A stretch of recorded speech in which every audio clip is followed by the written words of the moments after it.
Okay, so we've reminded ourselves about bioelectricity, the flow of current. Current flows because it wants to, well, ions flow because they want to equalize um, their chemical gradient, and that represents a flow of charged particles, which means current. So because of that, we can start recording stuff. We can do EEG or ECoG recordings. We talked about them briefly before, right? So EEG are when large electrodes are placed on the scalp, and ECoG, electrocorticogram, is when the electrode is placed literally on the surface of the cortex. Obviously, we're not going to be able to pop upstairs and do some ECoG recordings. These are typically in humans done in the midst of other surgeries.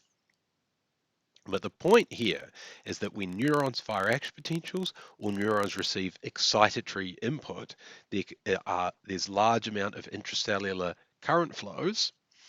And of course, if the current is flowing intracellularly, that means current must be flowing extracellularly because the current going into an area is equal to the current going out of an area. So we can measure that extracellular current flow because when current flows, it means there must be a voltage. Current cannot flow without a voltage, and so these the flow of charged particles into or out of a cell creates an extracellular voltage because there is extracellular current flow in response to that intracellular current flow. Or put even more simply, if um, if we have synapses here, so that they're excitatory synapses. So when they open, positive charges go into the cell, then at some other point of the cell, positive charges must go out of the cell, and then you have a positive voltage here, and then positive charges will flow back along the extracellular path, and we can measure those voltages. The problem is, you see here is an ECOG recording. Depending on where the input is, you may see a positive or negative voltage. The only thing you can tell is if you get a change in voltage, you are having a change in activity. So EEG is non-invasive. You just put the electrodes on the surface of somebody's scalp. The worst thing they're going to get is that you need a little saline gel to get good electrical contact with the scalp, and that can mess up people's hair. So you get great temporal resolution, but terrible spatial resolution. But what can we learn from it? Well, here is what a multi-channel EEG recording looks like, and we can see synchronous activity across all of these electrodes, right? So this is across all of the brain, and we see that the entire brain is electrically active all at once, which is almost a definition of epilepsy. You can even see here's like a massive seizure, but there's actually small synchronous activities all through here. These look largely to be from frontal electrodes. You can see these letters tell you whether they're frontal, temporal, central, parietal, occipital, right? And we can see that all of the channels that seem to be having these two blips here and here are all frontal related. And so it's highly likely that this person actually has a frontal um, a frontal locus of the seizure, the part of the brain that's generating the electrical activity is frontal. We can base it just by that. And so it's great for identifying epilepsies. Also, you can use it to tell if a newborn is deaf, right? So it's very hard to ask a newborn, can they hear something or not?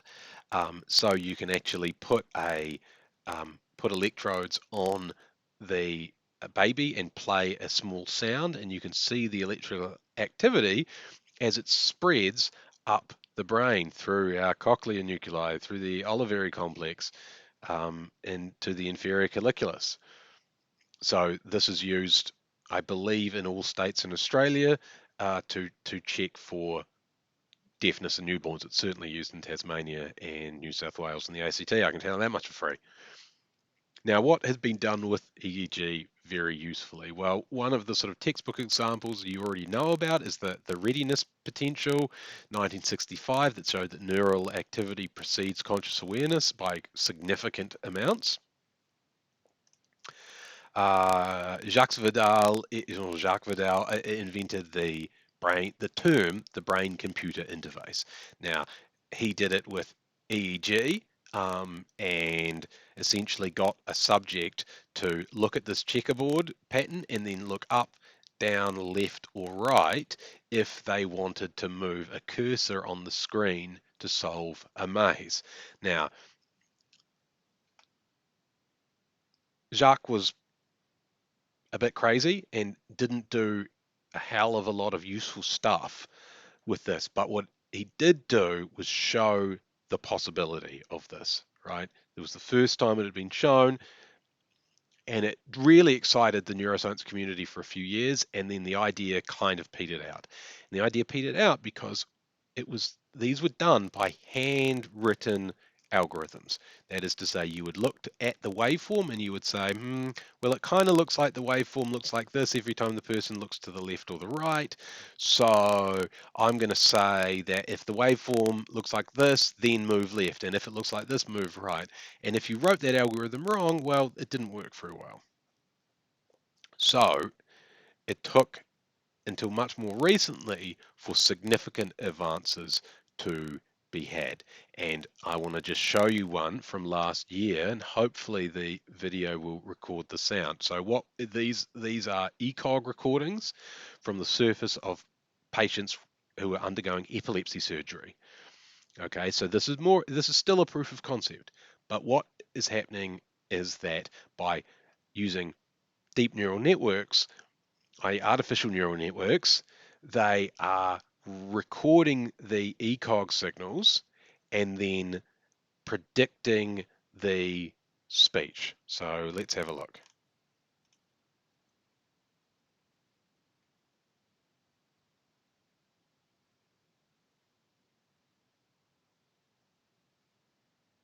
The proof that you're seeking is available in books.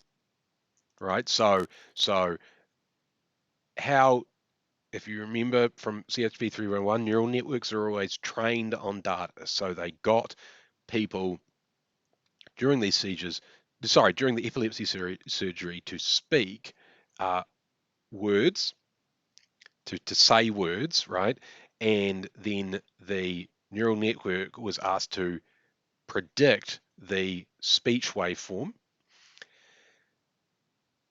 Then they got the subjects simply to think about saying the words. And you saw the result. The proof that you are seeking is not available in books. Right, and The proof that you're seeking is available in books. there's the prediction. Shipbuilding the mass process. Shipbuilding is a most fascinating process. Shipbuilding the mass process. Right, so this is not perfect. Just make sure I mute the right one again. This is obviously not perfect, but the idea is pretty simple, that you would be able to put a panel of ECOG electrodes on the cortex of somebody who has lost the ability to speak, and it in real time could make predictions about what the person is saying. Now, there's lots of issues here. The data was the algorithm only worked on the person that it was trained on. Right now, after somebody has lost the ability to speak for a long period of time, would their speech centers still work in the same way? Who knows? It certainly would involve long training periods, probably not as long as one might originally hypothesize. Point is, this is not ready to slip onto anybody's cortex just now, but it certainly shows the concept is possible that in 10 years' time, if you lose the ability to speak, you can have a cortical implant placed on the surface of your brain, and you can simply think the word, and in real time, the word will come out. So for clinical purposes, EEG is great. You don't need to cut into anybody's brain. You know, it's cheap, it's fast to do, but in a research setting, it's not great, so good because of this problem that it's very hard to know what these voltages actually mean.